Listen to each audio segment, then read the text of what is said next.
I can show you a few ways how you can check the WordPress version without having the access to the admin panel. So the first method is by analyzing the feed. So first of all, go to your homepage of the WordPress site. This is my test site. So in the URL bar, simply type feed at the end. And you should see the screen similar to this one. And if we look closely, here's the generator tag. And right in here, followed by WordPress.org. And then this is the WordPress version 6.2, at least in my case. So that's the first method.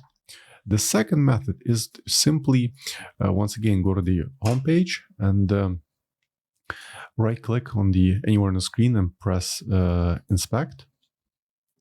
Then expand it a little bit more, and then press Ctrl F on your keyboard and search for generator tag. And once again, here's the WordPress version 6.2.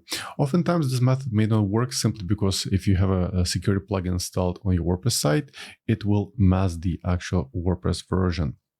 So there's also a last method which you can use to find the WordPress version, but in that case, you have to log into your hosting account and go to cPanel or the file manager.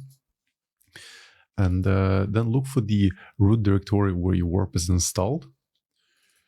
And within the root directory, look for wp-includes folder.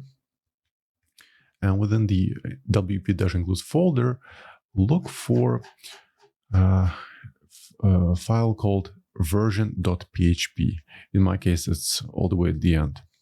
So once I open the file, look for wp_version. And once again, it will show you the version number. In my case, it's 6.2. So I hope you found this WordPress tutorial useful. And if you want to learn more about WordPress, I would appreciate if you could subscribe to my channel. Thanks so much.